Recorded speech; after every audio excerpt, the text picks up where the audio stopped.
has a beginning. And anything that has a beginning must have an end. But what we point to has no beginning, no end. They talk about eternity,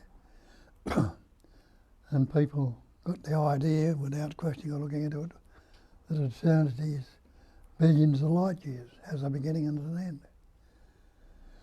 But if it's got no beginning and no end, and there is a presence awareness where you are right now, when does it begin? You can't pinpoint a beginning to it or an end to it. So you are eternity. Now, the pattern, shape and form, the nama rupa, nama is the name. In other words, that's what you call yourself. Bill, Bob, B, you, or whatever. And the rupa is the form, the body. We put a label or name on. And when you look into that, humans have the capacity of reasoning. And they've learnt words.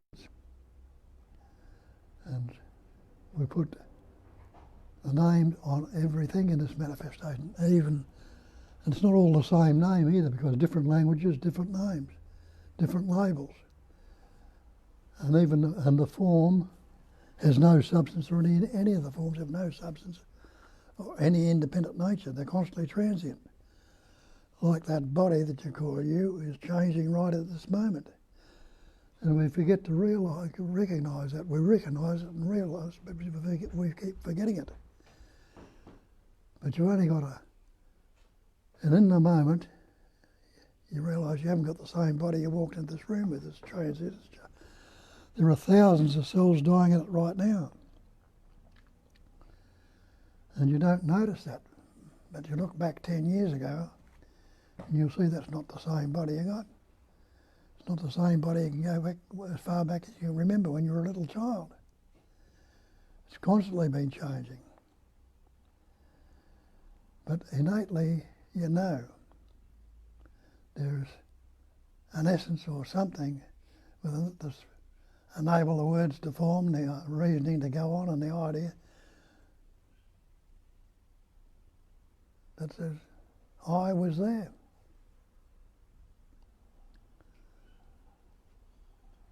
Like Walt Whitman says, I look down beyond the first huge nothing, and I know I was even there.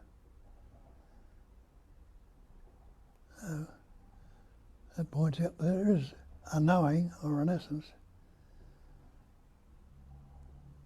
which, though the thoughts and feelings and emotions, everything are changing in the body, that doesn't change. And when you look at it, what is it? It's not a person, it's not a thing or not a sensation or a feeling, it's a sense of presence. Knowing that sense of presence or existence is with you right now. There is an existing there. There is a consciousness there, or an unawareness, whichever like one holder. And there's a love to be there. Now, can you separate those three things? We call them three things: existence, consciousness, bliss, being, knowing, and loving to be. But each of those labels is an expression of the one. So you never get away from that. There's not even one from that. So what do you have to search for? What do you have to become? What do you need to change when it's all constantly changing by itself? But we've got this idea and concept, which we've come to believe in. We are the person, the individual, the separate entity. And that came upon us when we capacity of reasoning and we learnt words.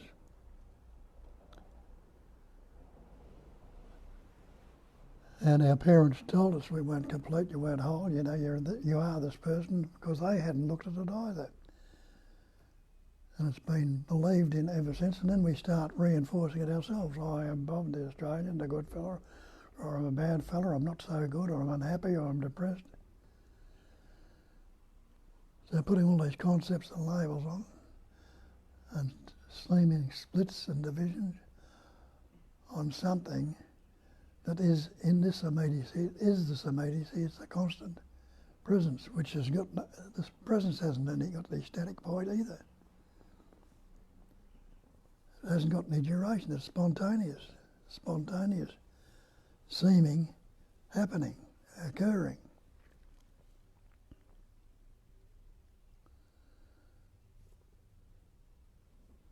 The Mahavakya, the great mantra, is I am that. And don't you innately know that already? We're trying to find out what that is. But you know it innately already, because everything is that, which we put labels on. That's the tree, that's the flower, that's the label we put on it. That's the carpet, that's me, that's you. It's all that. And that, again, is the presence awareness that's vibrating and patterning into shapes and forms.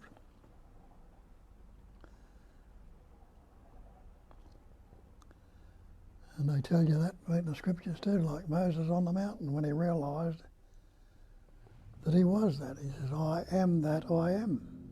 The I am that I am is the I am that you and everything else is. The same I am. That's the label we put on that sense of presence. Give it some meaning, some seeming reality. I am.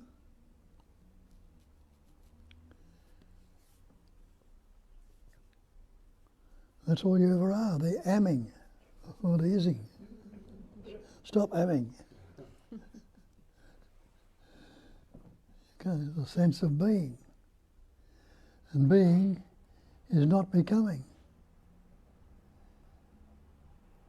Becoming means it's something that hasn't happened yet, and there's a belief that it will happen at some future time.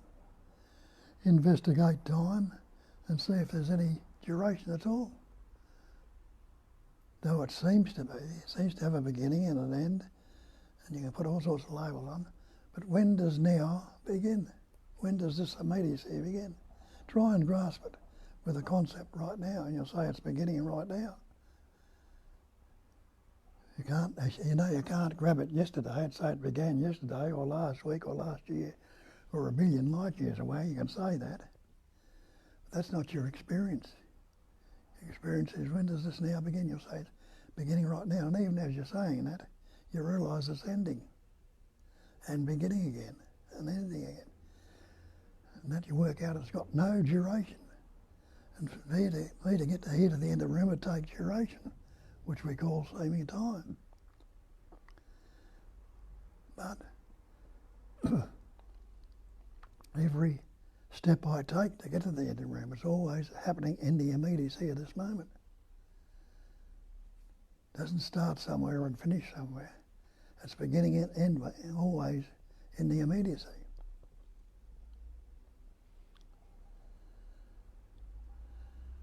So you recognise the simplicity of all this, you realise you've always never been that. Always.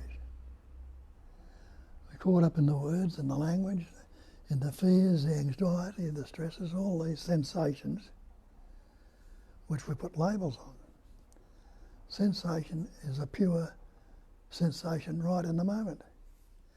But what was it when that sensation comes up, instead of seeing it fresh and new and seeing it, we identify it with the old label. This one's anger. How do you know?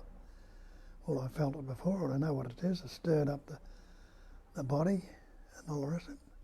Another one's fear, another one's depression, another one can be joy or happiness. All sensations, fresh and new in the moment. Without the label, it's just what is. With the label, got the word anger, and what happens? You load yourself down with all the old angers you previously had, instead of testing it out and see whether it's such a thing as anger, or is it a fresh and new present sensation? The same with the fear, the joy and everything. And none of them last. Have a look at them.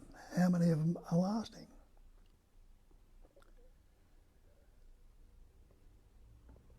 Where's the answer?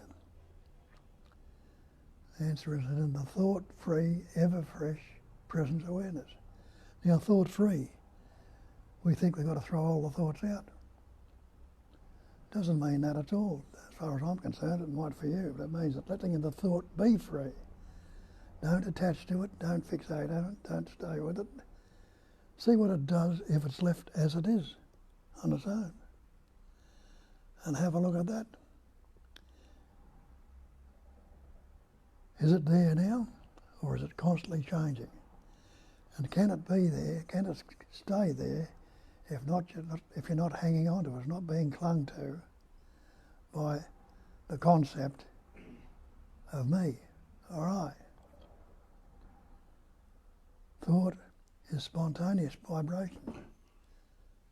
Feeling constantly changing. Well, everything is constantly transient changing. And it can all be broken down into no thing. It all fashions, shapes and forms as things. Every particle in this manifestation that's vibrating as a virus and whatever the other thing is, all sorts of things, the words, the things are all things appearing in the emptiness of space and silence and stillness, the basic screen. I put the label by silence, stillness and emptiness, which are just labels also. But that is actually no thing, because you can't divide space up into anything. You can't find a centre to it, you can't find a circumference to it. It is, can't see it even is. It is no thing. And the pattern, shapes and forms appear in it, vibrating into patterns, which are things. Can something come from nothing? And that pattern, shape and form is what we are. We are no thing, where the Buddha told us that emptiness is form, and the form can't be anything other than the emptiness. Well, the forms are things. So you and I and these human forms are things. And things are no thing. We are actually no thing, appearing as things. How am I going to live my life? How did you ever live your life? Is there a you or a believed entity with any substance or any independent nature that can live a life? Or is life living, expressing, patterning, shaping and forming? If everything is this one essence, all the pattern, shapes and forms and everything in it, all the things are that one life essence, which is seemingly like ripples on the water, are seemingly many. But are they ever any other thing than the water? Can they be anything other than the water? So that's the same with all the manifestation of things. They're appearing as different, but they're all the one essence. The good, the bad, the pleasant, the painful, the happy, sad. You are that. Now, is there any need, for the sake of living in this manifestation, there's a need to label things, yes. But you can label things with impunity if you know they're not true to yourself. To express them to others and things like that, you've got to use the word, use the label, say this, that, and the other. But it's discriminating your own pattern, shapes and forms. You'll say this is fear, this is anger, this is something else, putting a label on it. And we beat ourselves up with the word. Recognise yourself as no thing. No label can fit you. And if the thought is free, you're letting it be as it is. You can let the thoughts come up and let them move on, let them change. Let the feelings come, let the emotions come. Let life express and play around as it does. Like look out the window there, you see the winds, the air is moving around, we call it wind. And it's moving the branches of the tree, which are pulling the leaves around and blowing it around widely. Moving the grass, or doing all sorts of things. But it's that one energy that's patterning, shaping and forming and expressing as everything. And you can be nothing other than that. So what does it really matter what you say, what you think, or what you do? If it's not taken delivery of, if it's not believed in, is it even going to happen if you've got no idea that there's something there that needs to do something? The thought that needs to move, it will come up if necessary. If it comes up as thought, it will come up as thought. There's so much spontaneous activity where you don't need thought for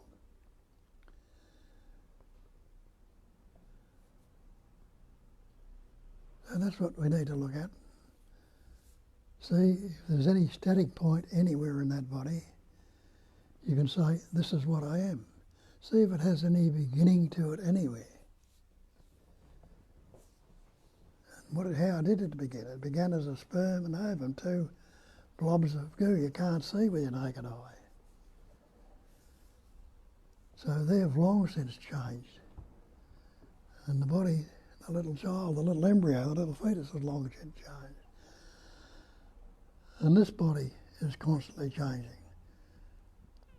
So there's nothing static about it whatsoever. It's getting old and it's breaking down, falling apart, which things seem to do constantly. The earth is constantly changing, everything in it is changing. The stars, the planets, and everything. Point out something that's static, changeless.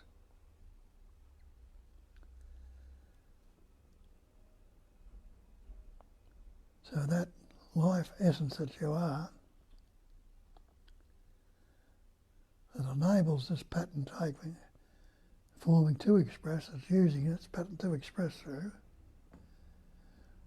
will have it use it, will break down and finish up short one day.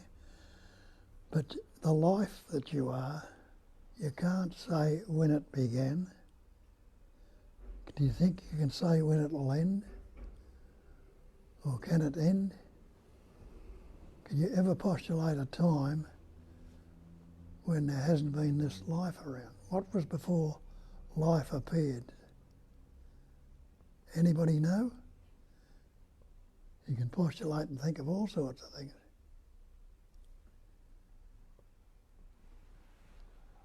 And the globe might have been melted lava or what it was at some time, and seemingly solidified now, changed. But has there ever been one particle of it lost? If it's all the content of space, can you take anything out of space? If this Earth were to blow up right now, break up into subatomic particles into pure energy, where would it all be? Could it be outside of space? It couldn't. But it wouldn't be the same pattern, shape and form. That's as I say, you see, everything's breaking down. So you recognise and know for certain that you are that already. And live from that point of view. I am that life essence. I am that intelligence energy. I am that fear. I am that anger. There's only one self, not a personal self. One Atman. They call Atman the self. There's only one Atman and not many. Many atoms, but not Atman. So you are that one self. You've never been separate. There's a great sense of relief and ease of being in that. A naturalness, even though things go on in it, in pattern. There can be pain, there can be fear, there can be seeming. Not fixate on it, doesn't hang around forever. And there's all sorts of things that they're bringing up that can ease, give you relief from these sort of things. Operation you can do. The way the intelligence is functioning, seemingly progressing. all the rest of it, doing what it needs to do. But there is no need for the anger, for the depression, for the guilt, the shame, the psychological suffering that goes on. There's no need for that.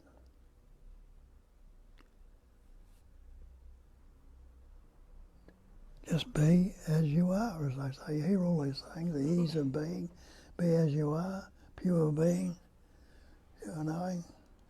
Life is itself. Life is ever fresh and free. Oneness, all sorts of labels. Know for certain that which you can't negate. And we put the label on it, what is non-negatable, being.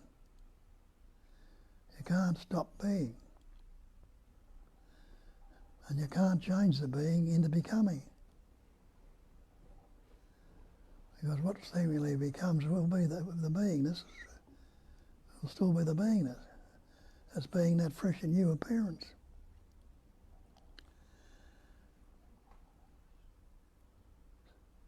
So relax, as they say, and rest, let it rest in its uncontrived singularity. It's a singularity. And then, if you haven't got concepts, ideas, and thoughts and beliefs about the other, you're going to be in conflict with them, you're going to be in any resistance to them, or you're going to leave everything as it is. Even about nature, you haven't got any conflict with nature, haven't got any resistance to person, place or thing, or all that resistance to the concepts appearing in yourself. Any conflict is anxiety, depression, guilt, shame, remorse. Any conflict is an activity, a fight, a resistance.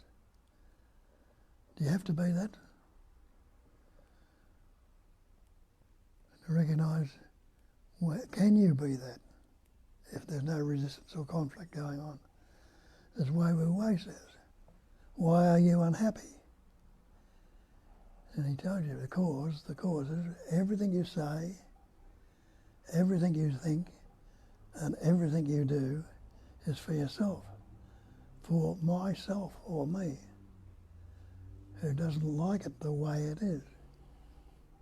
It's the cause, me, of all your problems. When you look at the so-called me, see, me is just a word, just the same as I is a word. I and me. They're words. It's meaning the same thing. The word's not the real. You are not that word. But can you negate that beingness right here, right now in this moment? Not wasing, not what it was a moment ago, not what it was a moment in the future, not the wasing or not the becoming, but being right now. Sit with it, what's going on in it? Are you doing anything about that air you just took in? Talking about anything about the next thought that might coming up, might be saying it's all crap or bullshit or whatever. You don't know. Or the feelings or the sensations. It might be an itch somewhere in your body. Eyes might blink. Is there any personal doership to any of it? Before the doing happens, there's got to be a subtle thought come up. And the thought might be a reminder about something that needs to be done. Nothing wrong in that. You're right. Or you need to go to the toilet or do something like that, eat some food. All coming up to keep this pattern, shape and form going. Anyway, rambling on about nothing. Go on. Go on. You're trying to get off the hook. That's so true, Bob. Yes, I am. So it's open for business. Ask your questions, then I'll be off the hook. What if you all start from the fact you are that?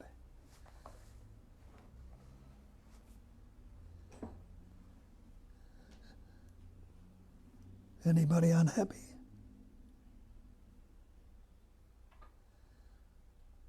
Anybody fearful if you start from that fact?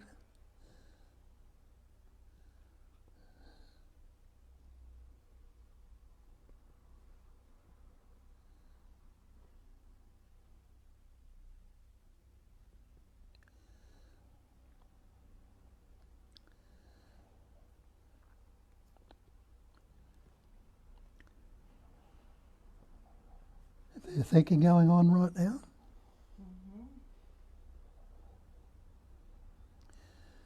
Or you're just waiting for the next thought to arise?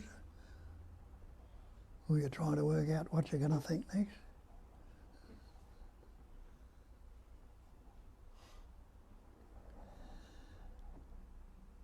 But has the breathing stopped? Has the heartbeat stopped? Has your food stopped digesting? It stops thinking, thoughts stopped arising or coming up or vibrating?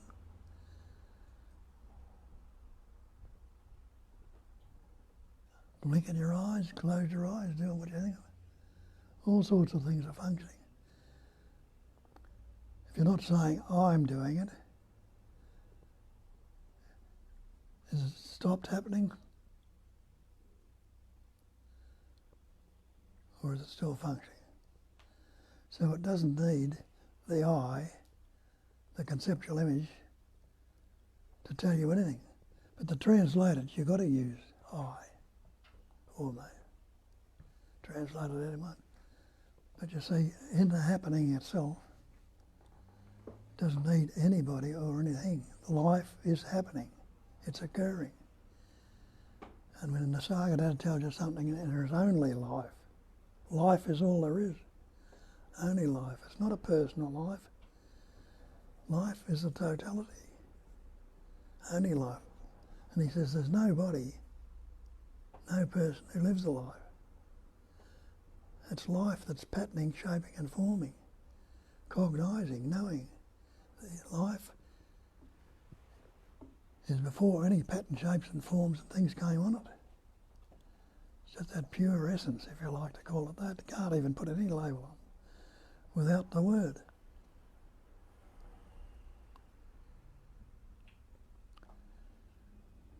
So dwell in that if you can for a moment. Just be.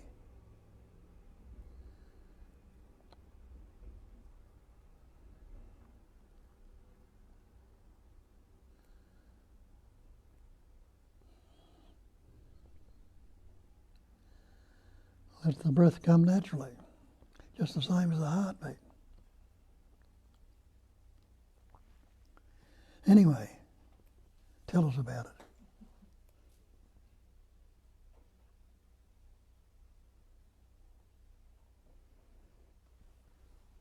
I'd ask about dreaming, Bob. Mm-hmm. So this is dream, waking from the dream. Confused about how there's only one, and yet we're dreaming this dream of being an individual. How do we, if there is only one and there is only the one dream, it's confusing to me how Well, there's the once you one wake up. appears as the many. There's myriads of different things appearing in this manifestation. It's all that emptiness forming it all, the one essence. Though it seems as the many, one appearing as the many. Now, in your dream, which appears to be so, all sorts of things can be going on, seemingly in that body.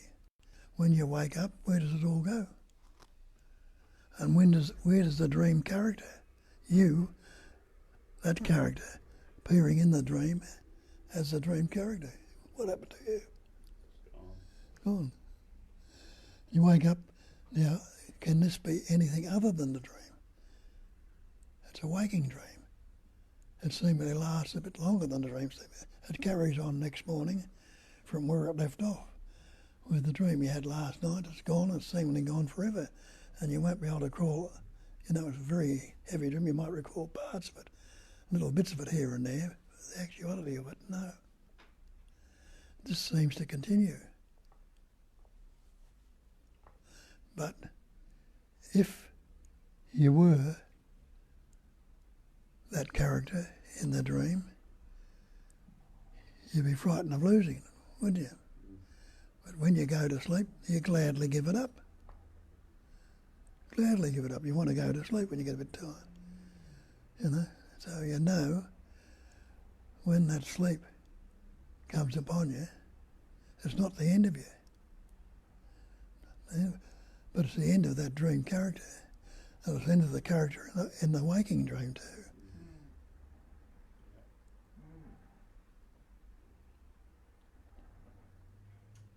Also, just to loosen up that idea that, because it kind of feels like, oh, look how many individuals, this is me, individual unit. So just to loosen it up a little bit, you could actually have a glance on the different scales. Like this individual unit is 300 trillions or billions or whatever individual cells. It's the whole colony. It's like 1/10 of the cells belong to the body, and they are parasites. They are all sorts of different enzymes and bacteria that kind of contribute to that unit. That's looking one way. And also you could make it to the elements or subatomic particles that are individual. But looking the other way, that unit, when you actually zoom out a little bit, is a part of a community or part of the family or part of the nation or part of the whole ecosystem of the planet.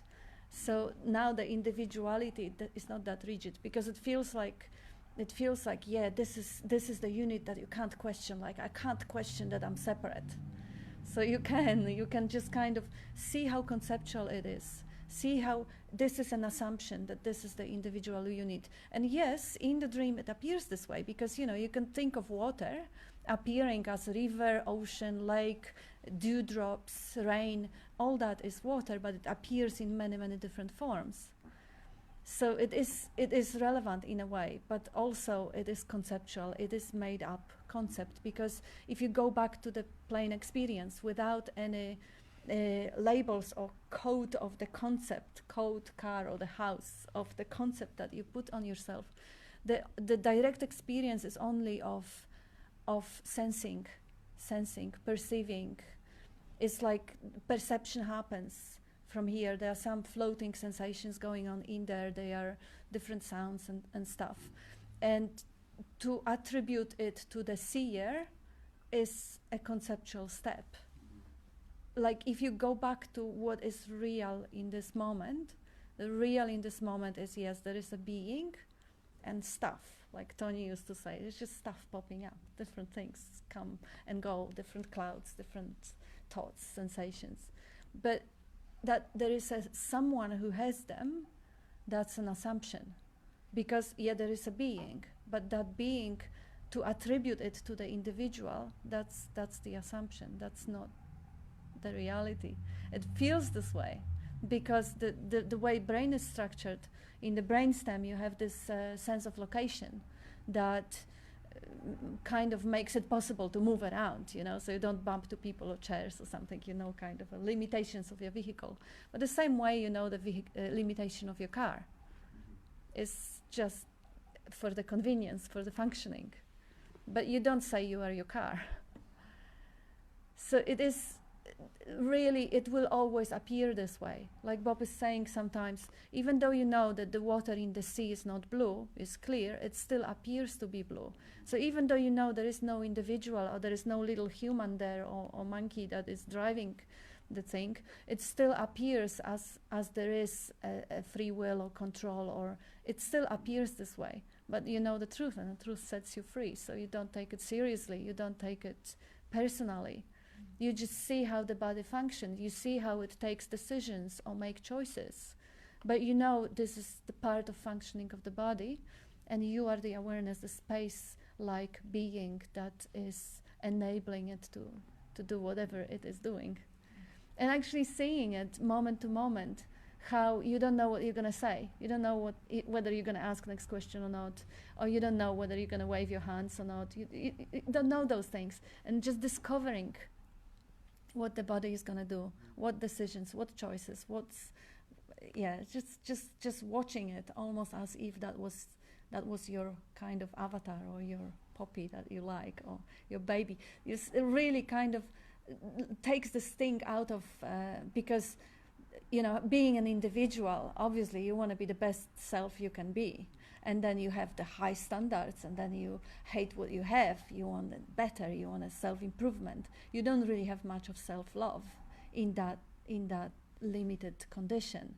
But once this is impersonal, you know that this one, whatever it does, is completely innocent. Is just a curious way it moves around, and you kind of less involved in. You have less expectations towards it, and you have more of the warm feelings towards it, because this is not you, this is it. And at the same time, everything is you. Everything, including the air and the space and the cuts in the room. So it's not exclusive that I'm exclusively it. Inclusively, I'm everything. Or I am nothing, in which everything appear, which boils down to the same thing. It's like the you arrive here, you think you want to come here. You know, you're the inquirer. You think you've actually decided to come here. Well, that's erroneous as well. It's part of. It's bringing you here to die. It's the false me claiming after it happened that I chose. Well, There's someone. there's someone here. There's someone inside you that's chosen to come here. It brought you here to die. That's Yes. a nice way to say it. Sorry. Well, that's the whole thing. Die Yeah. to the self. Yeah. Mm. And so the dream could change just like that as well, couldn't it? So Oh, you could just and it dream does. a The dream- beautiful, absolutely beautiful world. Could just To appear. wake up from the dream. Mm. I mean, an entity believes he's coming here. Well, there's no entity. That's the problem. Can I ask you a question, Kat? You've sort of looked into this Course in Miracles a bit, I did, and they call it the dreaming of the dreaming. What does that mean exactly, the dreaming of the dreaming? I'm not quite sure if I actually looked into it enough. I don't remember that one. It's a big, big book. But the dreaming of the dreaming kind of instinctively feels like it is an ing, the activity. So it is actually kind of, it's like a spider making a net out of itself. The same way the awareness makes the ocean makes a wave out of itself. So it is dreaming and the dream is not a static thing. It is constantly fluid. It's constantly moving. It's like it tells you, the dream is not your concern. Why is anybody concerned with the dream? Is it true? Does it last? Might have a moment of pleasure if it was a good dream, or it was a horrible dream, it might be a moment of fear, but it's a dream. When was it ever real? Dream is not your concern. Your concern is you love one part of it or not the other. Love all of it, see it all as it is, or none of it.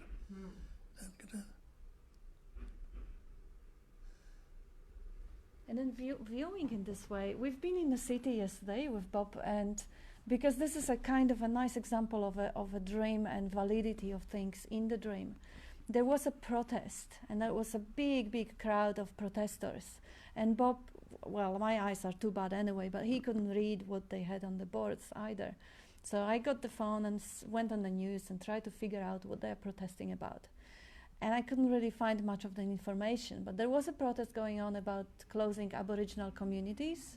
That was one option. How beautiful. One could call it resistance. Yeah, you should just love what is, don't resist anything. No, together with closing the communities comes up the resistance of the people who actually love and care and really want to contribute. This is again non-doership. The resistance or the movement of protesters is equally functioning of life. But perhaps it wasn't it, because the other option was the climate change. So it could have been climate change protesters. And how beautiful is that? And then Bob mentioned, maybe one of his step-granddaughters is there protesting. Oh, beautiful. Like beautiful, taking a position. Life moves you into joining something to save the world or save the planet. You know, doesn't matter, it's a dream. You can still play all your roles in the dream, and you can still put all your heart into saving that existence in the moment. And it could have been vegans also, because there was another option. The different protesters, vegans. Oh my gosh, having a heart for ending a suffering of those poor animals, is resistance on one hand, and on the other hand is really love in action. Yeah. Compassion. Yeah. Yes, well, it's always two ends of the one stick. Can go to either end. Like this, take the body for instance. All the organs in it, the heart, lungs, kidney, liver, and all the rest of it. Could they function on their own? They can't. Can't cut a hay out and say, sit there and beat, you bastard. It won't happen. So everything in its manifestation is all. You can't separate any of it, really. So everything that goes on, goes on. And also having compassion for your stomach and not eating too much fish and chips. I'm kidding. But really looking this way, having compassion for the different scales, for the planetary scale or something. Holistic. But also having a compassion for your own spine and having it a little bit stretched, or having compassion for your lungs and quit smoking. It's like, why not? I mean, everything is alive because this is life. Life expressing in everything. So it's not that the rock is dead and a person is alive and a cat is alive, but the horse is dead, you can kill it, or cow. It's just really seeing that life in action in everything. That everything on that basic level could be called conscious. Not conscious in a way, having a networks which will enable it to calculate or compare or do some logic, but conscious in a way that it is alive. It's maybe not that closely correlated, because the different definitions of consciousness they say about computing capacity. So like low computing capacity, there is a consciousness, but low, let's say the consciousness of a cell.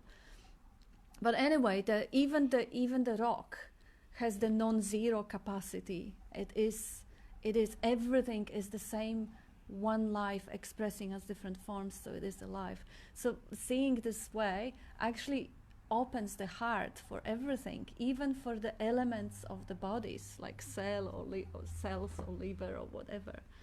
And it kind of brings that sense of responsibility, which is not a personal choice, but it's a natural consequence of respect and love towards everything that appears. Yeah, it feels like qualities like compassion and love they come up out of this a lot. They're like fruits of it that seem to emanate. So it suggests there's some sort of qualities to this nothingness. Do you know what I mean? Yeah. Like, what do you want to call it? Love? What do you want to call it? Yeah. Connection. I mean, there are labels, I know, but that does come up. Yeah. Without the label, spontaneous joy, everything. A label will always look for an answer. Always look for an answer. Yes.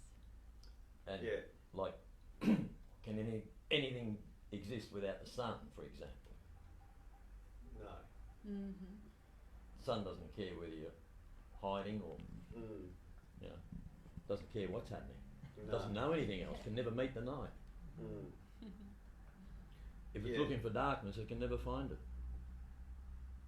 No, I'm not sure that. I was just saying compassion, and that comes up. Well, It feels. That's what it feels like. I feel a compassion towards another human, which it doesn't belong to wasn't happening anyone, a does lot. Yeah, I know, but you see what I'm trying to say. Yeah. Spontaneous. Yes. Spontaneous. You don't think it comes up. It comes up naturally. It comes up naturally, yeah.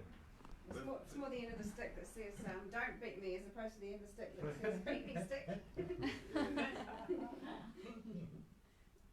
And this is probably going to be all sound conceptual as well, but the spontaneous, the creativity that comes up, it feels like that is also for a higher good. If you want to use that term, I know you're going to say good, bad, shut all that down, but it feels like it's for a higher good. It's not dark. It's not shit. It's Do you know what I'm trying to say? Yeah, it's So more kind of it's for a refined. higher result of some Mhm. sort. Just a natural well-being, Mm. being well, Mm. nothing wrong. And we are wired this way. The body, like, you see, everyone appreciates the love, the respect, the caring.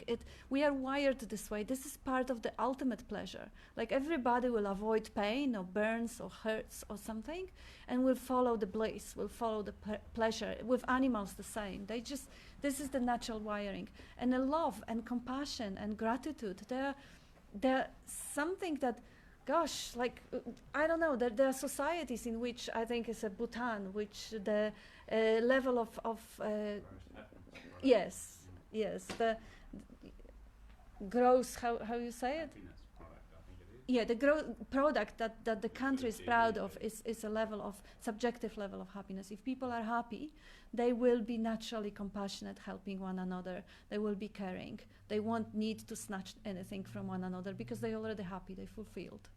So that's striving for happiness. Even in American Constitution, I think they say everyone has a right to strive for happiness the way they want. So we are naturally wired to want that joy, compassion, love, happiness.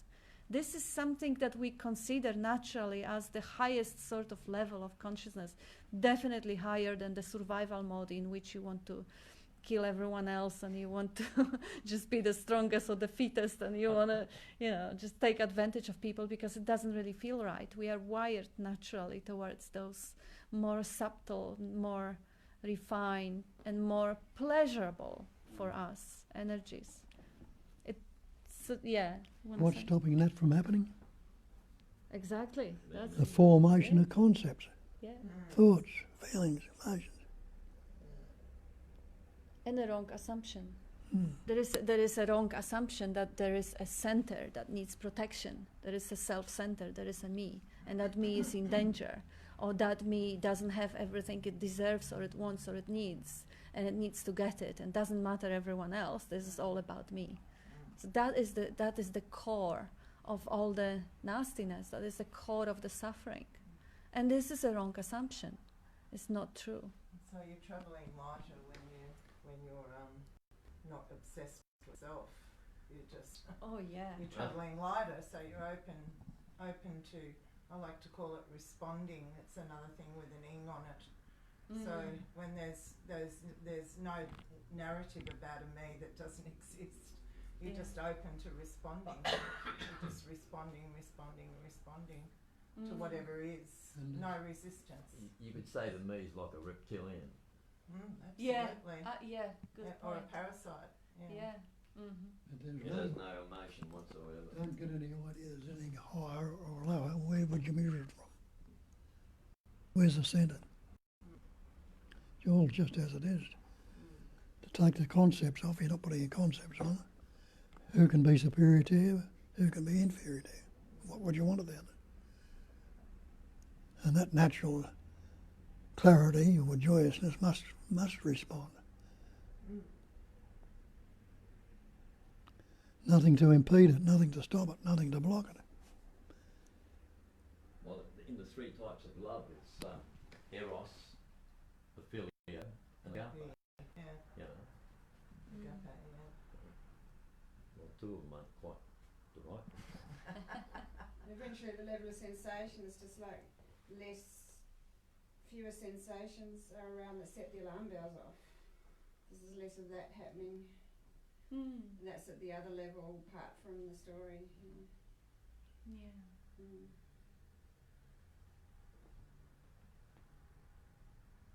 so It's while like, who deserves peace? Yeah, Who deserves it? very good point.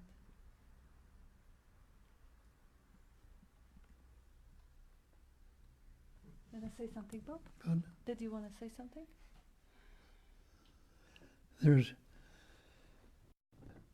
who is it to observe it? Yeah. Those who don't deserve it are the ones that are disturbing it. And who deserves it doesn't deserve it. It's a nice quote.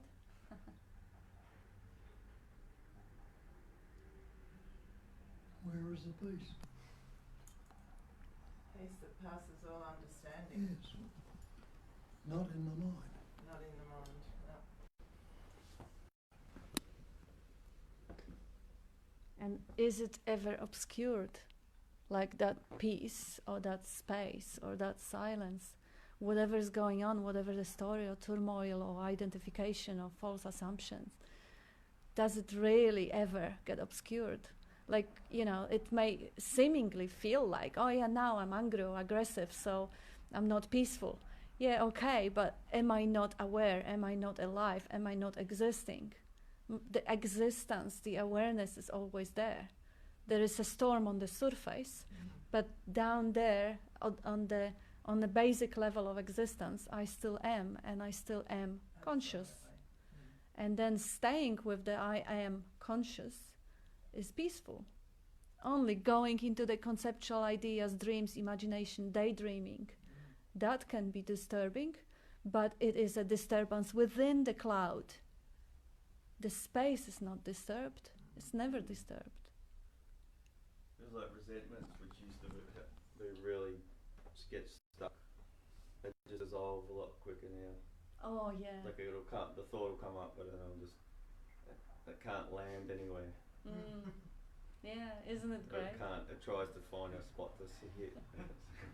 There's no me to resent. No, so no centre. Yeah, so it's just a story, isn't it? It's good, but can't land anywhere, not fixated anywhere. Yes. And that's the traveling lighter. Not that there is anyone to travel, of course, it's just a saying. It's a nice analogy. But yeah, it doesn't really mean that the story will not come up, because that's how Bob beautifully says it. Unless you have brain damage or Alzheimer's, stories or thoughts will come up, because that's their function. Just like sweating of the body or secreting hormones or digesting, it will happen. It's just that it doesn't really happen to anyone. Nobody feeds it or owns it or resists it.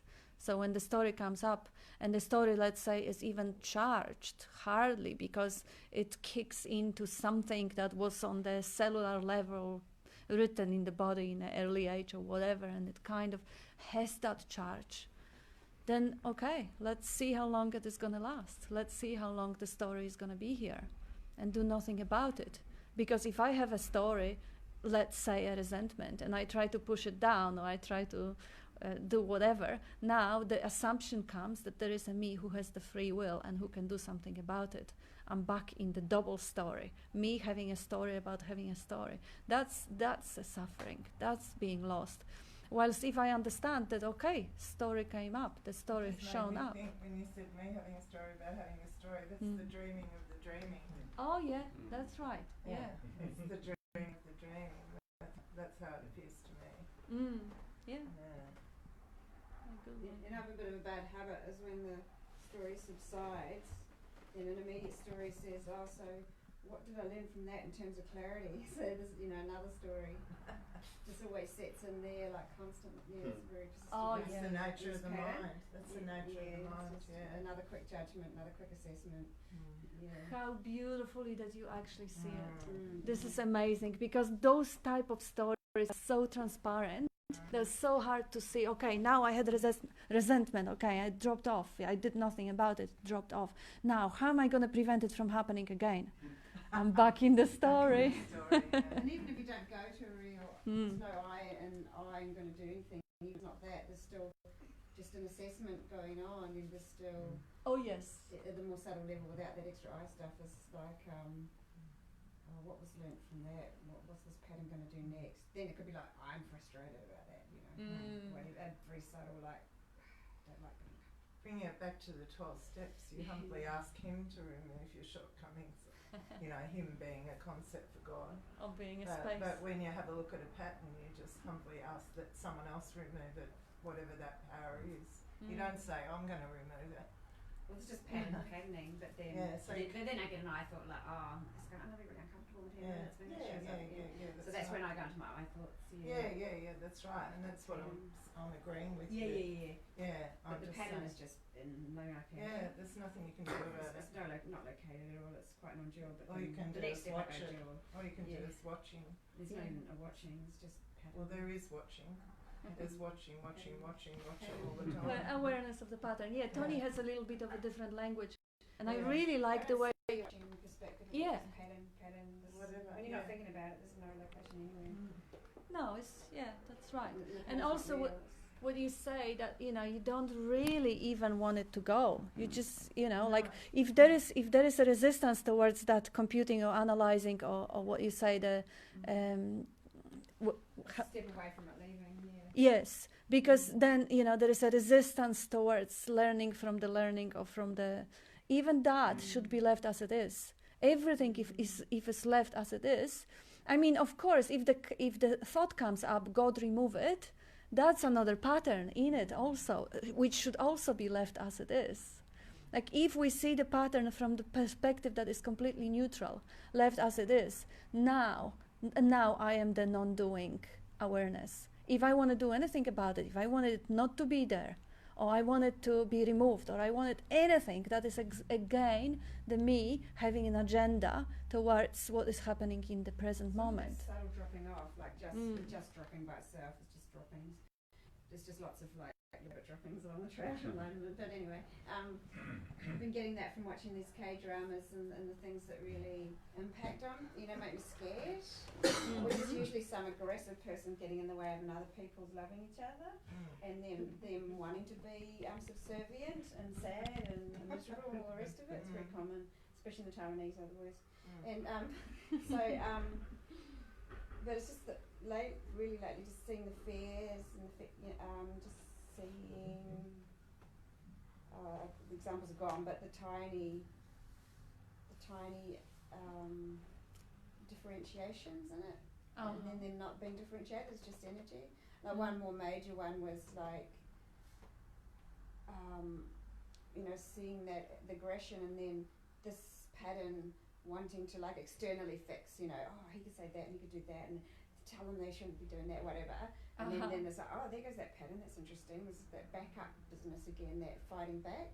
And then there's just a sense of the sensory side of it, just being, just sinking down and submitting to, well, not submitting but surrendering, or just like, but, going with what you often say about, that's just energy, almost love, like this energy, that aggressive psycho person, that kind of energy is also just love when you just let it be its soft self of just energy, no matter, even if it can be labelled aggressive, and then submitting to that as well, like letting go of there being a differentiation between the aggressive and the fighting back, or the two people. You just let it go, and it's just like just as natural part, and a loving part, a love part of what life, but the aggressive side, and then the other side, not having to, just sinking down into the depths, not having to fight back, because it's just the same stuff, and it's just like a lovely play. Yes. So it was just that sort of noticing the sensations of how that felt, of sinking down and letting go of it being separate or being kind of negatively aggressive, just being more loving, because it is, and doing it's just energy doing its doing. Yes. And that was one aspect, and then the other more subtle ones I started off with, I sort of forgot, but it was also, once again, just seeing it as the same stuff rather than assessing some distinctions. Amazing. The assessment just didn't happen, so then there's a different feeling there. But you see, even, I love that this is a great gift of yours, to be able to assess the distinctions, because you have such a way of actually seeing the subtleties of every pattern. Not many people who can actually see it that well, and that is very inspiring. No, I think it's really actually to be able to notice in a way that is actually curious and neutral, Like, the pattern goes on, let's say anger, and then the assessment of the anger, and then wanting to fix the anger, and then, all those intellectual, those mental patterns on top of energetical patterns.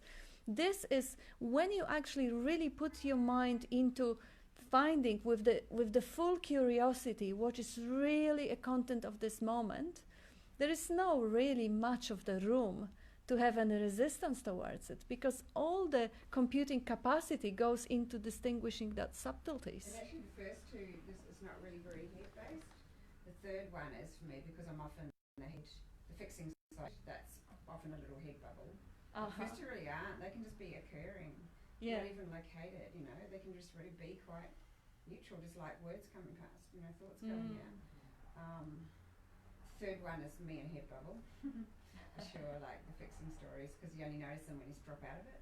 And then you got some memories of it. Oh, that stuff where it happened.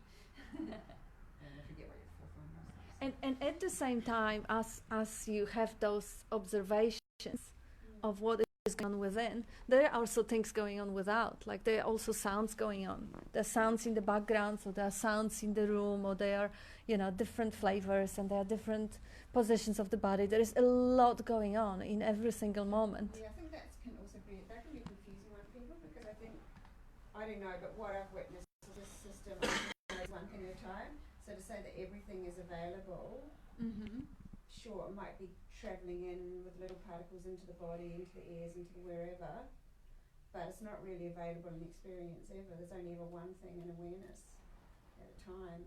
That from this experience here, that's what, when people say simultaneously things get noticed, I think that's just a bit of a fuzzy noticing. Yeah, to tell you the truth, I really think this system only does see in awareness one thing at a time. Yeah, I mean, no, you're probably right. The thing about fuzzy noticing is just the same way you look at the perception. When you focus laser sharp on one object, you really see one object. And the eye is constructed the way that your actually visual field is very, very narrow. So you only see one thing, and the eye moves very, very fast to cover up the whole area of viewing and then assume that the picture is clear. You really see only one little spot clear, and the rest is fuzzy or whatever, blurred. But having the blurred vision, the blurred general awareness, just like the peripheral vision, like you're not focusing on anything. You kind of allow everything that comes in to be without focusing. This is when Bob says, stay utterly awake with 5 senses wide open and unfixated awareness. Like you don't zoom in on any particular detail, but include everything, and then everything becomes blurred. Yeah, I still think it's fuzzy, because probably in the split micro whatever, what actually then gets recorded, or not recorded because that's still rough language, but what actually gets noticed that is then shows up later as a memory whenever we talk about it. It's probably still just one thing, and all of that blur as well, every tiny split thingy. I guess I'm only saying this is because we just talk. Sometimes talking at cross purposes can It's like a flashlight take clarity away. Yeah, what I was heading at, that you see, even those sort of noticing what is being noticed is kind of is very subtle and very distinctive mental capacity. So noticing the noticing, or noticing the assessing, is already kind of a meta level, as you say it. So actually being aware of what is going on here, kind of in a blurred way, because you're not assessing right now, you notice the assessing.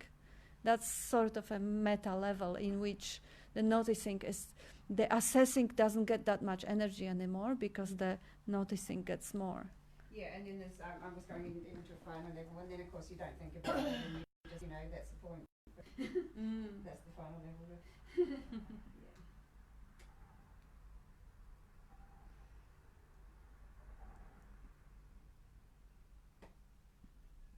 All that activity is usually completely impersonal, isn't it? It's like you don't assess your assessing. Yeah. It's just assessing.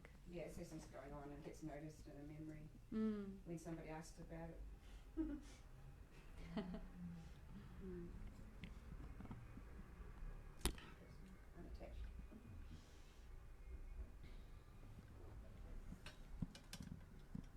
So you're quiet, Terry. Got anything to say today? No, not yet. Asking question. I don't have a question. I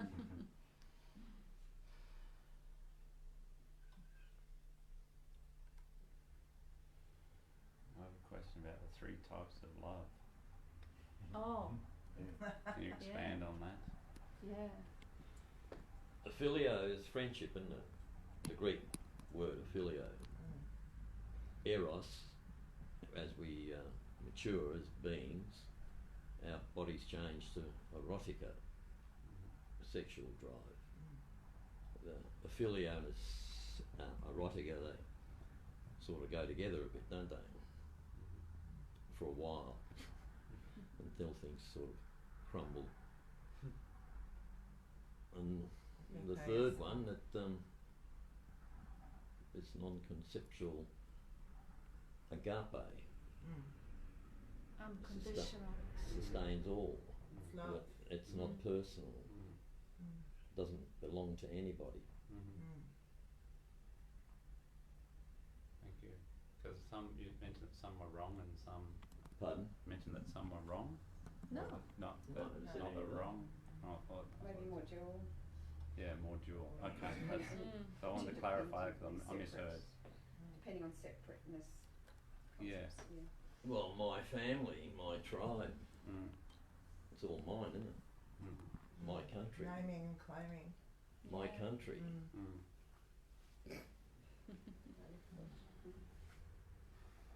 Because when Jesus went off into the desert, he was tempted by the devil. So do you get tempted by the devil when you start to wake up? Devil who? It's a question. Being tempted by the devil. Devil mine, maybe, eh? The devil's the self-centre. Yeah, the mind. The devil's the self-centre. Me. Yeah. So you are your own devil. The devil brought up these thoughts in his mind, and we bring up these doubts and thoughts. But there's no such thing as mind even. Yeah, suppose I wasn't bedeviling, that's what was happening today, I wasn't bedeviling some things. So when something showed up, instead of going, oh, that's in the way of clarity or whatever, I wasn't bedeviling them, you know, it was taking that layer, you were saying, oh, yeah, that layer wasn't occurring, it was just, oh, okay, just sit with it, you know.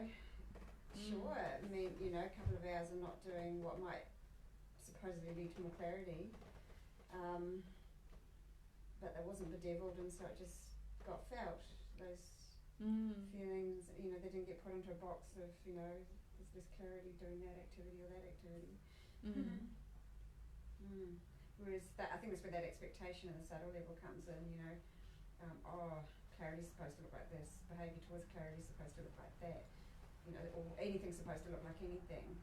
That is great to writing see. the sensations instead, and it just like catch it going, catch it being labelled, and then it doesn't, and then almost catch it being labelled again, and it doesn't, and it's like always coming in. I guess you could call that vigilance, but that's a kind of vigilance for me where it's, no, I'm not doing it. Yeah, But it's vigilance is happening in a way. Seems a bit like spotted at that kind of sensation level. Yeah, that is beautiful. Because vigilance feels like some very, very hard task that is exhausting, and that is, oh gosh, why would I? What have I done wrong to be vigilant for the rest of my life and unable to relax and enjoy life? No, it's not that. It's the natural curiosity in which you see. And what you say again is so important, to actually be able to see the subtle expectations, how the clarity should look like. Like everyone who believes that they are not that yet, or not there yet, or I'm not enlightened yet. Enlightened is a stupid word, but because no one to be enlightened. But I'm not free, or I'm not freed, or I'm not the awareness yet. It means there is a subtle expectation that there should be something different here. There should be, I don't know, more pleasure, or more bliss, or more love, or should be something else than what is. Or even just more clarity right now, because if you know Or what more clarity clarity. would be like, but it's not happening right now. Yeah. Yeah, you know, expecting it to show up. Exactly, and having a concept of clarity to say, you have to have a concept to say that it's not there. Yeah, but I mean, you know, I guess even if it's not clarity per se, but that set of that way of being is not showing right now, and that particular way of being, there may be, whether there's a preference or not towards it, it's just not showing, but there's frustration that it's not, for whatever reason. Yeah, and that's not there, that's lifted. Exactly, that and lifts. even saying that something is not showing up is comparing things on a subtle level with the memory of how it would be if it was showing up and it is not. So that all that mental activity to actually see it and completely leave it as it is, without any resisting it, trying to patch it up or fix it, but just see it as an interesting wave, interesting pattern moving through the field of awareness that I am, that open field of awareness that I'm always already am. And then just enjoying it, enjoying the play, because that's what it is for. So everything's spontaneous, all this analysis, all this, it's just dropped away all in the immediacy all the time. Yeah. You know what I mean? It's like I don't even need to go there. No. Like I'm just awareness. That's it. Yes. You know what I mean? There's no analysis. There's no. No. You know. The less thinking, the more freedom. Yeah. It's like But the intellectuals find it the hardest. I can tell you that. No. Half of the ego, isn't it? What do you say, Bob? I say Adrian said analysis, that's the most important thing in the lot. Yeah. We're analysing all the time. Analysis paralysis. Yeah. Yeah. And there's a distinction between your macro analysis and just observation. It isn't analysis, but it might appear to be analysis to those who don't. Yeah, it might. Yeah, we are all different. Unique patterns of Yeah, you energy. hear that's it, you hear the word analysis, then you start splitting that up. All love. Writing that. Yeah, sometimes it's part of functioning, you know, the noticing and being able to articulate it in a proper way is part of the functioning. And I believe that's the greatest gift of Tony. And I don't have that gift, and maybe you don't have it either. So for me, it is just silence, emptiness, You have nothing. quite a strong thing in that area. That's why you can get what I'm talking, you know, get where I'm Yeah, I can get what you're saying, because you're showing it with great clarity. Yeah. But to be honest, I don't really have that going on in my head. You know, whatever is going on is being ignored, so I don't really know. That statement, to be honest. What are you talking shit before? You're right. Yeah, it is. Yeah, I've been talking shit. I mean, I don't really know what I'm talking. It's not, it's just being saying. People say, to be honest. To be honest, when I say it, it is to highlight. It's to it's giving it a little bit of an exclamation mark. It's saying, you know what? Nothing what we say here is. People say it on the stadium or whatever You're they're right. doing. Like, to be honest, you know, like I'm a car salesman, all right. To be frank. You like to be frank. Who is Frank? I don't know. Yeah, you're really honest. Hello, Frank. He lives in Toorak. Like the comment, how are you going today? How are you? You really want to know? I just am. I just am, actually. Yeah.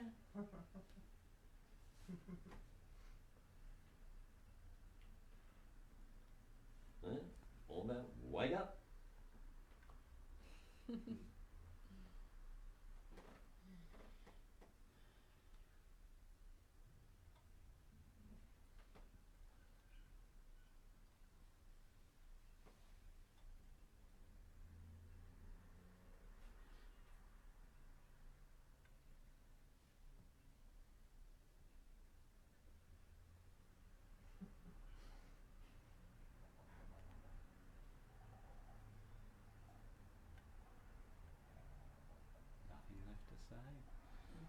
There's nothing left to say.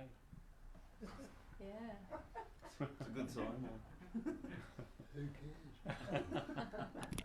Like that sign you have on the sink from Bob's first wife left it on the sink. There is nothing left to say but smile, smile, smile.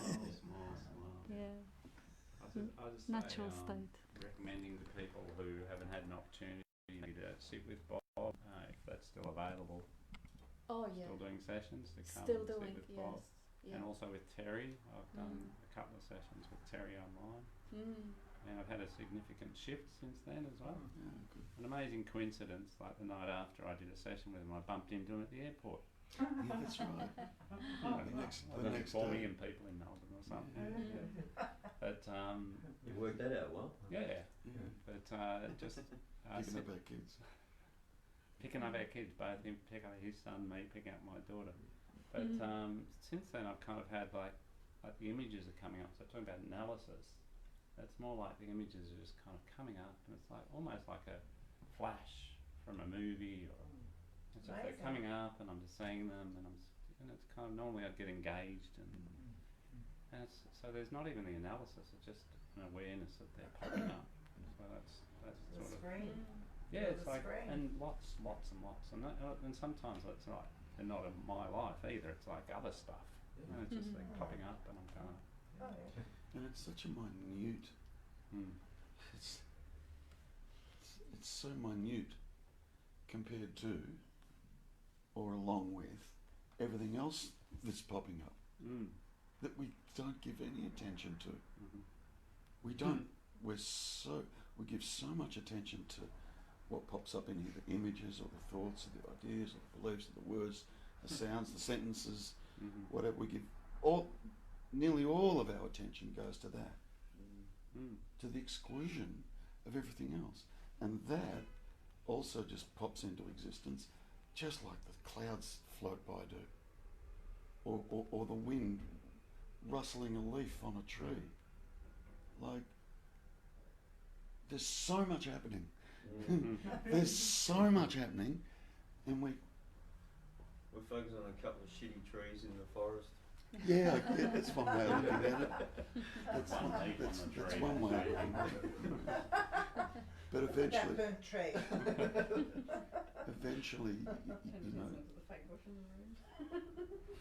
eventually you have to come to see that the answer's not in there.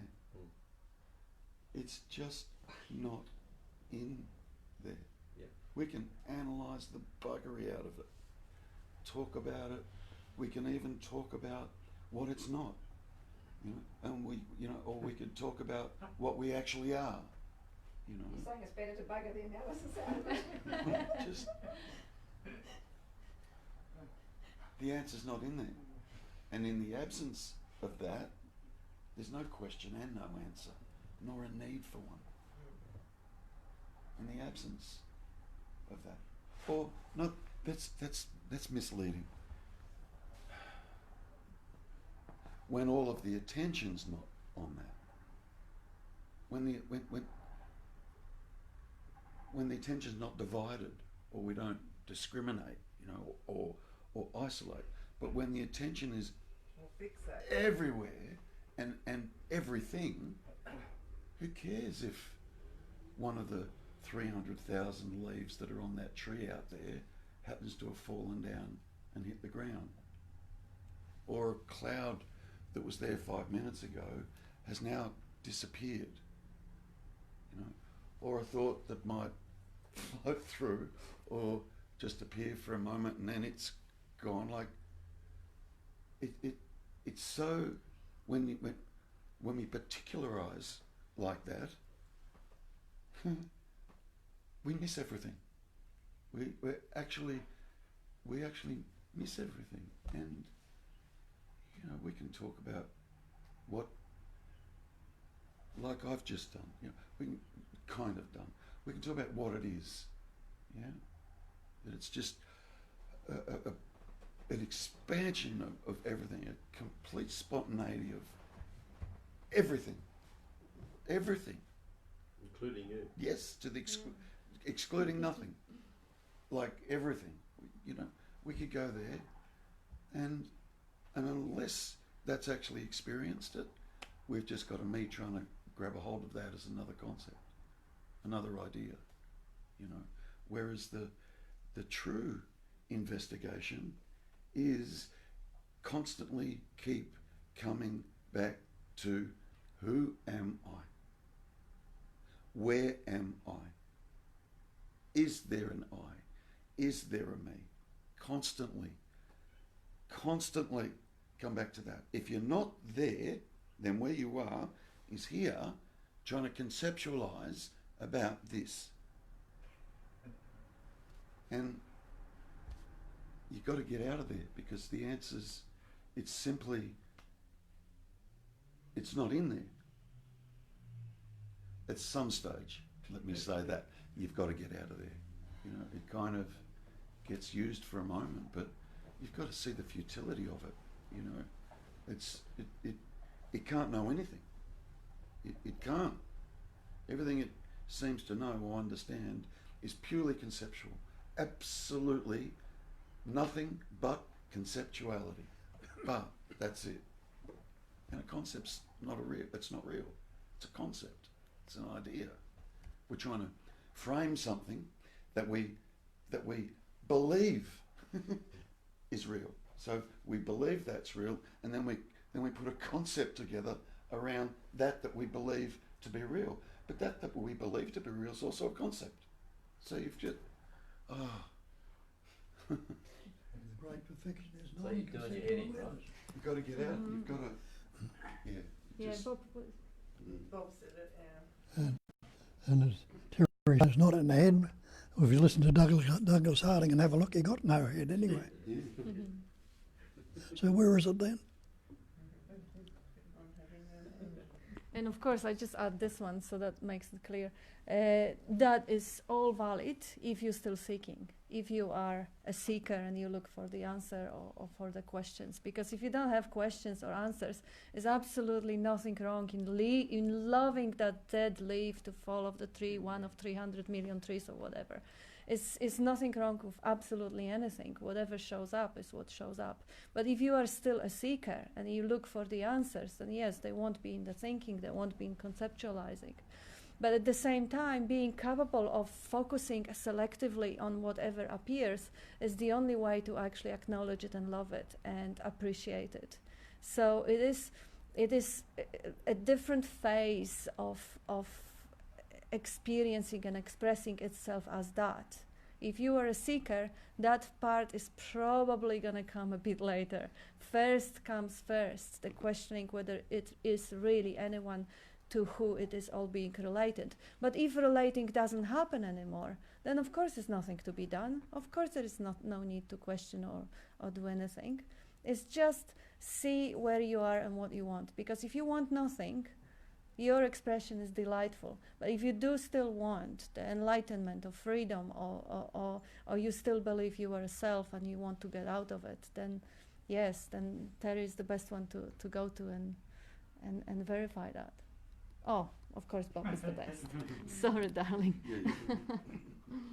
Yeah, and Bob is, yes, he is still available for the sessions. And Bob is available all along. I mean, not just for the beginners who need to question the validity of the self, but also along the way as they actually expand and see more and more resonate with more and more details and settle down and stabilize in the realization moment to moment. He gives the assistance that is clearing all the doubts, bringing up whatever is being conceptualized to what it is in the object or in the space. So yeah, and it's irreplaceable.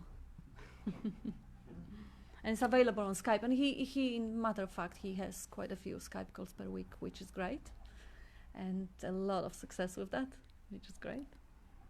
Yeah, and it's enjoyable. It's much more enjoyable to speak to someone who is really earnest and is really on the track and it's really resonating. It's not guru hopping.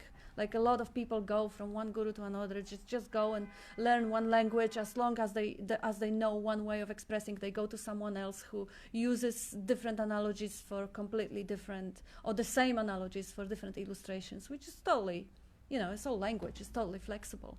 But it just makes often people come completely confused to Bob, and he has to ground them because they've been in 2-3 different guys and they logically understood different topics or different aspects, and now understanding it logically is not it.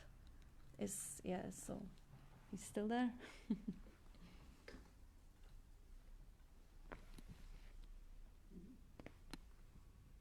Right, what are you waving at in front of me? Maybe you want to add something.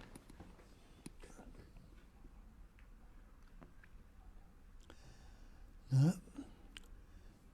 Just have a look. and see what's being pointed to, and you can't help but see it.